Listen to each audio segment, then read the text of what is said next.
Hey guys, how's it going? So if you saw my last video with Matt, I talked a little bit about what my general plans were, and we went off topic quite a lot. We talked a little bit about immersion, all that good stuff. So if you haven't watched that, I'd recommend going back and watching it. But today I'm going to try and keep it more concise. So what I want to cover is what my morning routine is, and then I also want to go over how to sentence mine a paper-based book, so how to get these in Anki easily, and how I set up my flashcards. So I'll just start off with my morning routine. So basically this is what I'm doing at the moment, and this is just for month 1. It might change in the future. So I wake up every morning at 6:30 and I put my headphones on, and then I should probably start off with my monthly goal actually. So this has 15 chapters, 2 dialogues in each chapter. So that's a total of 30 dialogues, and there's a total of 31 days in this month. So I'm just basically going through and dissecting 1 dialogue a day, every day, for the whole month, and then I have 1 day buffer time. So yeah, so basically I just go through 1 a day. So when I wake up in the morning, I already know which one I'm going through. It's just the next one in the book, so I don't have to think about it. So as soon as I wake up in the morning, I put my headphones on, and I use an app called Speaker on iPhone, and I'll leave a link in the description. And what that lets me do is it lets me loop a specific part of the track and just have it on loop over and over and over again, so I don't have to manually adjust it each time. So I put that on loop and I just leave it playing, and I try to listen and pick up as much as I can with just the audio while I eat breakfast. So that takes me until about 6:45. Then typically I'd shower, clean my teeth, dry my hair, brush my teeth, and that'd take me until about 7 o'clock. So then at 7 o'clock I sit down and I really dissect the dialogue in detail. So I start off, I listen and read to the opinion at the same time as the audio, and then I also do the same by listening and reading to the characters. So I do the opinion for 5 minutes, the characters for 5 minutes, the opinion for 5 minutes, the characters for 5 minutes. And then after that I go through really slowly, looking up all the characters I don't know, making sure I understand 100% when I'm just reading through it. And then once I've done that, I go back to reading and listening at the same time, and I go over a few more times. And that takes about 45 minutes for the whole thing. So then it's time to leave for work, so I put my headphones on and I listen on loop while I walk to the tram station. So then when I'm on the tram, this is I use this as Anki time, so 25 minutes to work, 25 minutes back from work on the tram. That's the time I used to do all my Anki reps. So that's about 50 minutes a day, and that's usually enough. Then when I get off the tram, again, headphones on, audio. It's about a 25-minute from the tram stop to my work, listening to the audio on loop, and then I do the same coming back from work. So 25 minutes back from work walking, and 25 minutes on the tram back from work. So that's my general structure. So my goals for month 1 is basically to complete the dialogues in this. For my Anki, what I'm mainly focusing on is remembering the traditional Hanzi. So what I do is I use the sketchpad on Pleco, and I write out the characters with my thumb, and I use Anki to tell me what to review, right? So because if I was going through this for the first time, I would sit down, do it properly, write it out with hand and pen and paper, and do the mnemonics properly. But because this is just refreshing, really, then I can just do it on my thumb, and it really doesn't take much effort to recall these now. In fact, I've only actually got 200 characters left in the whole book, so I'm aiming to do this by the end, but I'll probably finish it earlier. After I get back from work, I'm typically taking a few of the sentences from my textbook and putting them into Anki. And I'll show you how I do that in a second. So my priority for that is I do all my character reps first. If I finish them, I do my sentence reps with my characters from the textbook. And if I finish both of those and I still have time on the tram left in my commute, then I do a few reps from the spoon-fed Chinese deck that Matt showed me. So I'll leave a link to that in the description. Yeah, so that's it. I'm going to show you guys now how I get my sentences from my textbook into Anki. Okay, so the first thing you need to do to make cards is to make sure Anki is set up. So you have to go on and you have to download a plugin, the Chinese support plugin here, which is what I'm going to be using, and I've used quite a bit right now. I'm still experimenting, but it looks like there's a lot of cool stuff you can do. So I've only really just started scratching the surface, but I'll leave a link to this Chinese support plugin in the description for you to check out.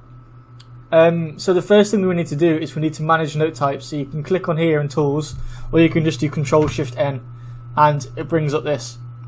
So the one I've been using is the Chinese brackets basic note type. So if you click on this fields button here, it gives you the option of adding extra fields that you want. So the first thing you'll notice is, for you, this will be called the Hanzi field, Hanzi, Hanzi. So I've went ahead and I've renamed that to the expression field, and that's to make it the same as substressor S. You can see here I've made a few sentence banks here, like I've got a few episodes of some Taiwanese dramas and a film here, and that uses the expression field. So I've labelled them as the same thing for when I use Morphman or Giaba Morph later, then it makes it easier. But I will do more videos on that in the future, so I'm just going to skip over that bit now.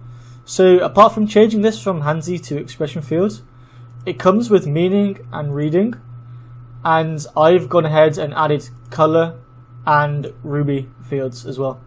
So you can literally just do that, click add field, type in Ruby, and then click OK, and do the same for color.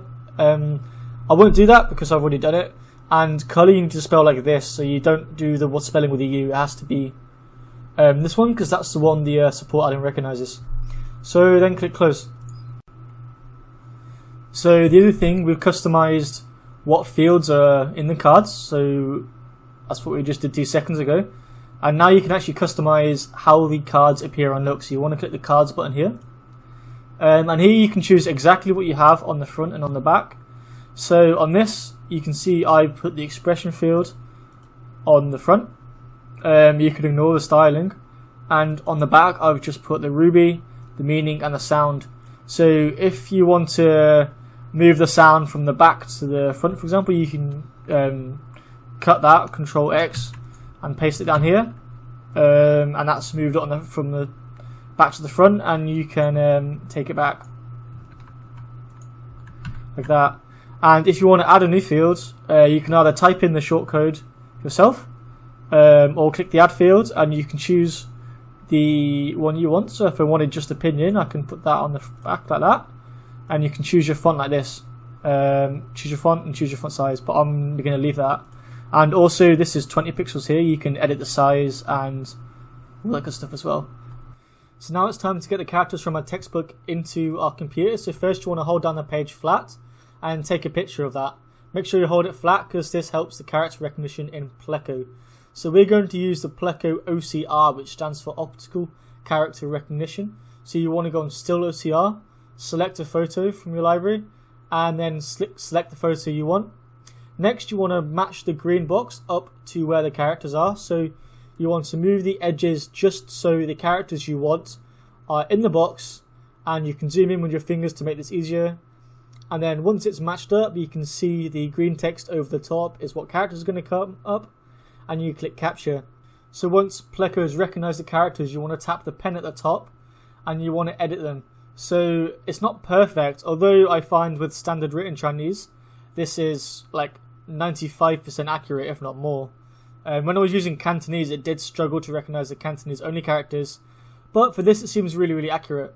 So what you want to do is you want to tap the pen at the top, and you literally want to read through slowly and compare what's written on your phone to what's actually in the text. And I like to just, as I'm checking through, space the lines out so it's easy to break up the lines of the dialogue and do it that way.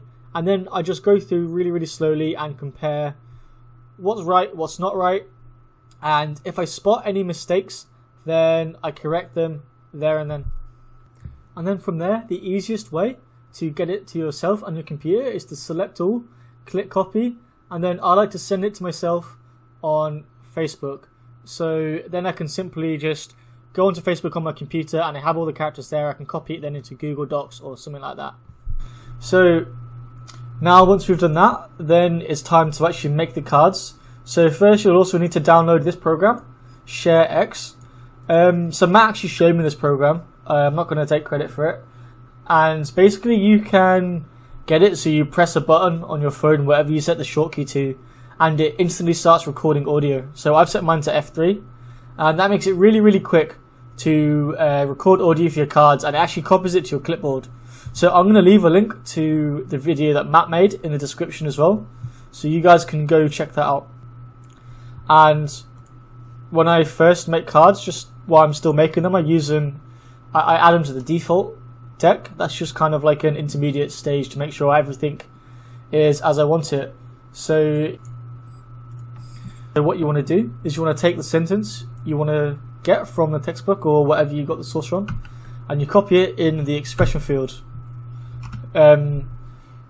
Now, if this Chinese support add-in is ticked, like here, you can see it auto-populates the pinyin, auto-populates the color, and it also auto-populates the ruby. So you can see the ruby is the characters color-coded for the tones with the pinyin on top. So I really like this actually. This is the one that I tend to add to cards.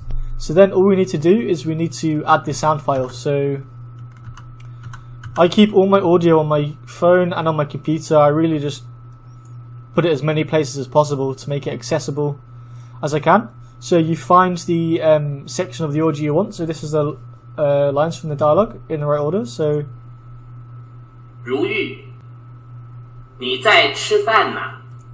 So that was the first line. So I know the next line is going to be this one, the one I'm after. So then I just pressed F3 to hotkey it. So I'll press F3 and then play. 是，吃午餐，等一下要上课，你呢? And then press F3 again to stop. And now it's on my clipboard. I just copy it in here. 是，吃午餐，等一下要上课，你呢? And then you can just go ahead and populate the meaning field with whatever you want. If you're a complete beginner, you can go ahead and put the whole sentence in English. If you're a bit more advanced and you only have, say, one word, say I didn't know this word, then I'd just typically put the definition of a single word in the meaning. And you can do that bilingually or monolingually depending on what you guys want. So I'm just going to type in this here quickly and then click add. So that's it for today, guys. Thank you ever so much for watching this video. If you want, please leave me a comment and let me know what you want me to cover in the future.